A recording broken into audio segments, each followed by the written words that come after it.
Hi, Mark here. I hope you're well. And in today's Lightroom quick tip, we're going to be looking at watermarks. And if you stick around to the end, I'll show you some hidden features that you may not be aware of within Lightroom Classic. But before I do that, I'd just like to tell you about my live events. Most Monday evenings I host a live Lightroom support community where for a whole semester we look at a particular theme or a module, and of each Monday night that we're together, we for the first hour look at a task within that theme, and we concentrate on the actions and workflow to speed up your time within Lightroom Classic and Lightroom sprinkled with some Photoshop knowledge. Now after that first hour, the floor is opened to your live support questions. I've got a problem with this, how can I do that? Is there a better way of doing this? This is how I do that. And as a community we work together to help you with your questions. On a Wednesday evening I host a live Lightroom Quick where we look at a particular task.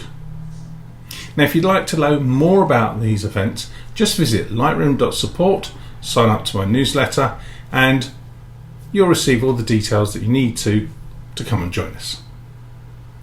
So without any further ado, let's jump across to Lightroom Classic and look at watermarks. So here I am, I'm in Lightroom Classic, I'm in my training catalogue and I'm running version 13.4. And I've got a series of stock images as well as legacy raw files of mine. And I'm going to take this picture of a small little blue tit, and I want to share that with some friends, but I want to put a watermark on it.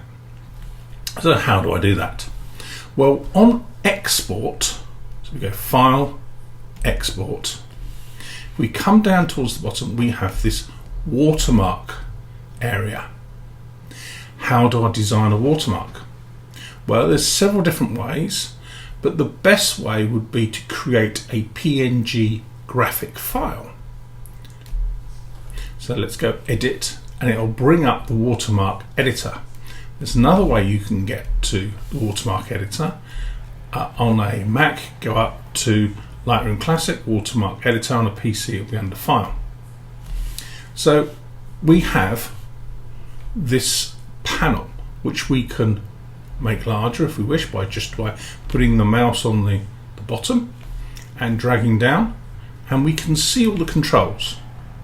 Now at this moment I have this set up as a text watermark. So down here we have a text box and it just says copyright Lightroom Mark, and we can select the font itself, the style of the font, whether it's centralized, left-hand justification, right-hand justification, whether it's got a shadow, an offset, the angle, all the things that you would like to customize your text. We can even adjust the size of the watermark. So if we come down to watermark effect, we can increase the size of the watermark. We can adjust the opacity of the watermark, so don't make it so prominent so it's not so overbearing on the image. We can tell it to fit, which is the width. We can tell it to fill, which is the height. So there we go. But if we then go back to proportional, and we can resize. But we can actually put them in particular areas. So if we come to the anchor point, we can put it in the middle. We can put it top left, top right. And we can actually add a insert, so like a margin. So if I want to bring this over slightly to the right, we just move the horizontal and we can put an insert. So as you can see, I've got 5, we can type in the box, and 2 for vertical, so it sits up slightly, to the right slightly. And it doesn't matter the size of the image, it will prorata on a ratio work out that that is the proportional size for the print that you're going to export it on. So what else can we do? Well, we can rotate it, so we can put it up the side, and again we would probably want to adjust our insert, and there we go. So I've now got this text watermark down this side. Now I suggest to a lot of people is we actually save these watermarks, and we save them as what it actually says, but also the position. So how do we do that? If we come to the drop down at the top, we can go save current watermark. So Lightroom mark, and I'm going to put V for vertical, text, and I'm going to put the position bottom left corner, or I could actually just put BLC. So work out a formula of your naming. So that now tells me, because I'm going to go create, I've now got a preset. So when I go back to exporting, I just select this preset, and it'll always put my watermark in that place. Now, I mentioned at the beginning about graphics, and we can do a graphic watermark as well. Best format is a PNG because it's a transparent file. If you use a JPEG, that includes the background, so you'll have the color background on top of the image. Where we want, ideally, we would like it to be transparent, and so the logo is embossed onto the image. So if we come to the top of the editor, we can choose a file. So let's go off and select a file. So let's see if I can find one. Let's take one of my signatures. So there we go. And it's selected the image, and we want to make it. Now, in this case, it's using the current settings. So all I've done is I'm replaced the text with a logo. However, just demonstrate, you can't hardly see it.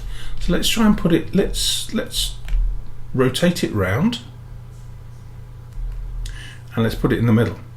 So you can hardly see, so you have to be conscious of the colors of your graphic. Okay, so you can hardly see that. Even if I make this logo a lot bigger, and I make it opaque slightly, right, you can hardly see that watermark. So let's find a different image to show you what that could look like. So let's go on to a lighter image, this one here, and let's go edit watermark, and then let's take that image because I didn't save it,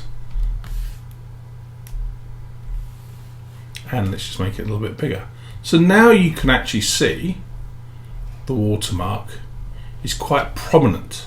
So I wanted to make you aware that choosing your colors for your watermark is really important.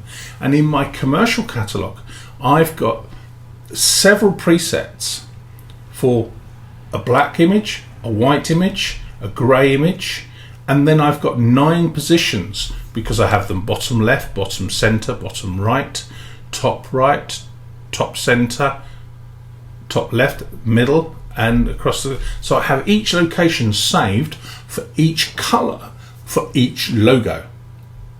So that might sound a lot, but once you've set it all up, it's so easy that when you look at the image, you say, right, I want to put a watermark down the bottom right hand corner in this case. So we put the watermark down there. Perhaps I want to rotate it so it goes that way. Perhaps I want to put it in the middle. So let's bring the proportion down slightly. There we go, something like that. There we go. Okay, so it's now overlapping the image, and you'd save that as a template within the editor. So let's go back. Let's put this in the bottom left-hand corner. Let's make it proportional. Let's give it a little bit of an insert. So let's raise it a little bit. Bring it over a little bit. Let's make it a little bit smaller.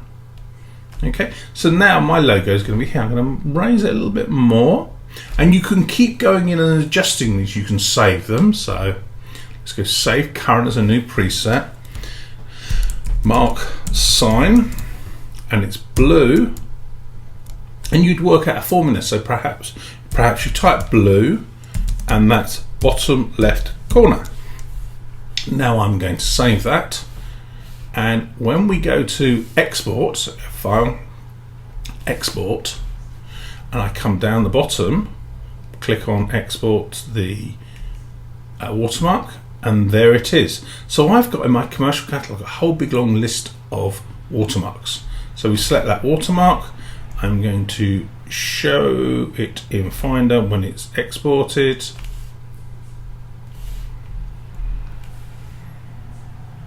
So there we go, go through that. There's the image, and we just double click on it, and you can see there's my watermark.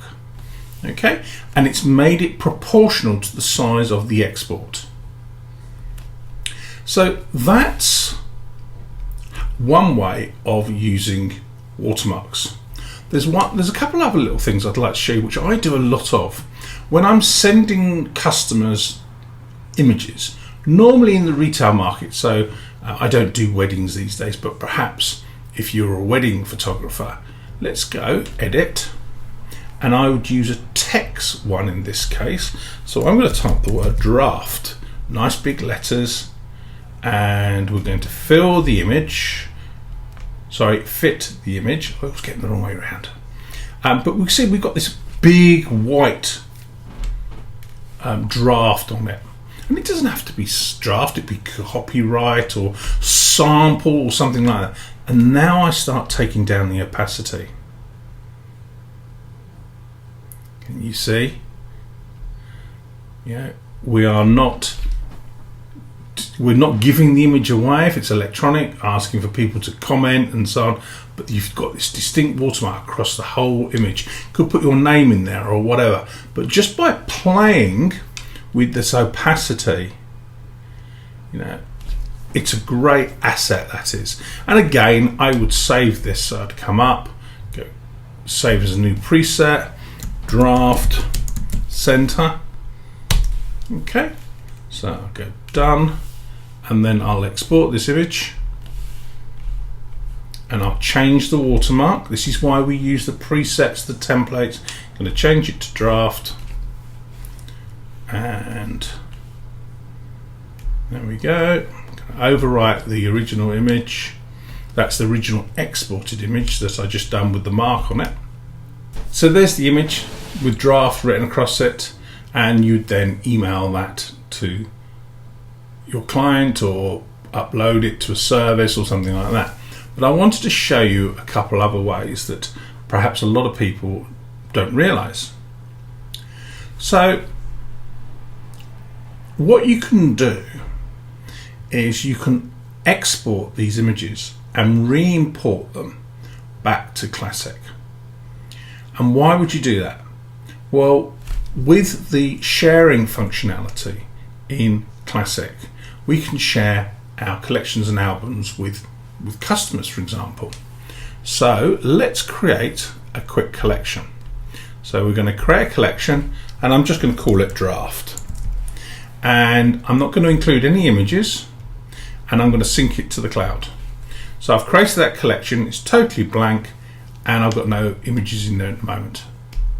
So I'm now going to export these images, so it's 8 images, and I'm going to add the watermark, but I'm going to tick this box at the top, add to catalog. So there's my draft. They're just low res ones, and I'm not going to do anything at the processing or post-processing.